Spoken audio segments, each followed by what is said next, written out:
नमस्कार दोस्तों।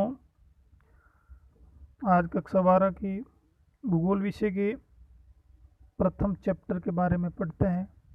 मानव भूगोल की प्रकृति एवं क्षेत्र। अब इस पाठ के अंदर मानव भूगोल की कुछ परिभाषाएं और क्षेत्र और कुछ विचारधाराएं बताई गई हैं। तो इस पाठ से 3 महत्वपूर्ण क्वेश्चन बनते हैं। एक तो मानव भूगोल की परिभाषाएं जो हर टाइम एग्जाम के अंदर पूछी जाती हैं। दूसरी आपकी विचारधाराएं, जो 3 विचारधाराएं, नियतिवाद, संभववाद और नवनियतिवाद। तीसरा क्वेश्चन मानव भूगोल के कुछ क्षेत्र बताए हुए हैं। तो इन तीनों के बारे में विस्तृत रूप से अध्ययन करेंगे। सबसे पहले देखिए, नोट आपके डाले हुए हैं। नंबर पहला, भूगोल एक क्षेत्र के विभिन्न तथ्यों का अध्ययन करता है। भूगोल का संबंध क्षेत्र से ही, स्थान से ही माना जाता है और उस स्थान के अंदर कौन कौन से फैक्ट हैं, कौन कौन से तथ्य हैं, कौन कौन से आंकड़े हैं, इन सब का अध्ययन भूगोल के अंदर किया जाता है। भूगोल की 2 शाखाएं, एक तो भौतिक भूगोल और दूसरी है मानव भूगोल। भौतिक भूगोल के बारे में आपने कक्षा 11 के अंदर पढ़ा था। भौतिक भूगोल में पर्यावरण या प्रकृति का अध्ययन होता है, जिसमें पर्वत, पठार, मैदान, घाटियाँ, ये सारी चीज़ें, नदियाँ वगैरह, ये सब आपके भौतिक भूगोल में आती है। दूसरा देखो मानव भूगोल।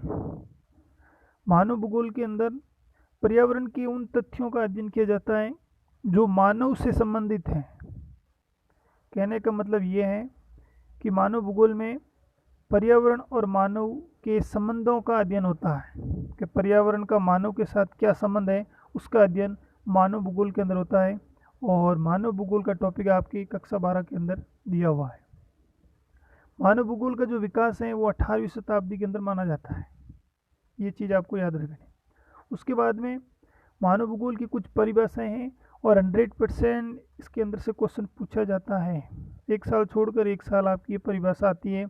या तो आपको एक परिभाषा दे दी जाती है और पूछते हैं कि किस विद्वान ने परिभाषा दी, या फिर विद्वान का नाम दे दिया जाता है और परिभाषा पूछी जाती है। तो नॉर्मल सी 4 परिभाषाएं हैं, वो आपको याद रखनी है। सबसे पहले रैडजेल, ये जर्मनी का विद्वान है। इनकी शिष्या थी कुमारी सैंपल और इन्हें आधुनिक मानव भूगोल का जन्मदाता कहते हैं। पुस्तक याद कर लेना,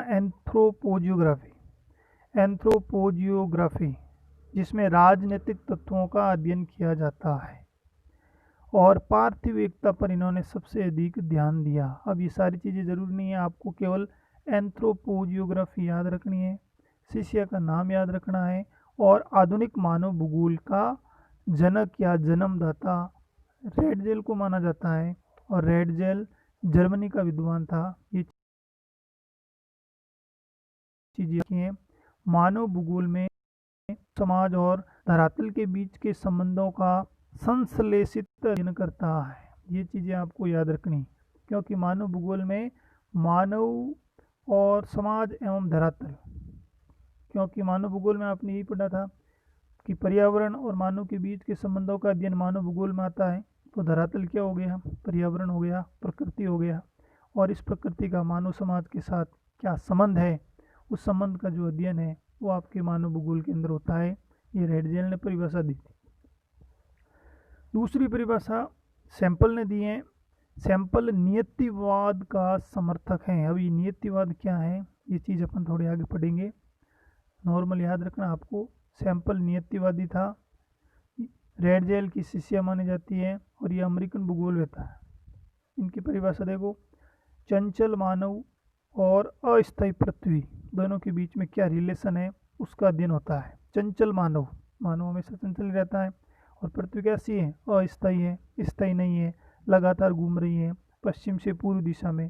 तो अस्थायी पृथ्वी और चंचल मानव यानी क्रियाशील मानव और अस्थायी पृथ्वी के बीच में जो संबंध है, उस संबंध का अध्ययन आपके मानव भूगोल में होता है। विडोल डी लो ब्लॉस फ्रांस का विद्वान है, और इन्होंने संभववाद की विचारधारा दी है। फ्रांस के अंदर मानव भूगोल का विकास इन्होंने किया था, इसीलिए फ्रांस में मानव भूगोल का जनक विडोल डी लोब्लॉस को माना जाता है। अब इसके अंदर ये परिभाषा थोड़ी सी बड़ी है, लेकिन आपको नॉर्मल सी याद रखनी है। मानव भूगोल पृथ्वी और मानव के बीच में जो संबंध है, उन संबंधों का एक नया विचार है, जिसके अंदर पृथ्वी को नियंत्रित करने वाले जितने भी नियम हैं और पृथ्वी पर निवास करने वाले जितने भी जीव हैं, उन सब का अध्ययन मानव भूगोल के अंदर होता है। एक दो बार इसको पढ़ना और उसके बाद बिना पढ़े बिना देखे आप मन से लिखना, याद हो जाएगी। लेकिन अब परिभाषा बिल्कुल फैक्ट याद रखनी है। और लास्ट परिभाषा है डिकेन एंड पीट्स के अनुसार, जिसमें ये कहा गया है कि मानव और उसके कार्यों को मानव भूगोल में सम्मिलित किया गया है। मानव भूगोल के अंदर मानव और उसके कार्यों को सम्मिलित किया गया है। तो ये चार परिभाषा है, रेडजेल, सैंपल, ब्लॉस और पीट्स डिकेन, ठीक है ना।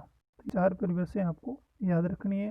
उसके बाद मानव भूगोल की दो शाखा याद रखनी है। मानव भूगोल कहते किसे हैं, 18वीं शताब्दी में उत्पत्ति हुई है।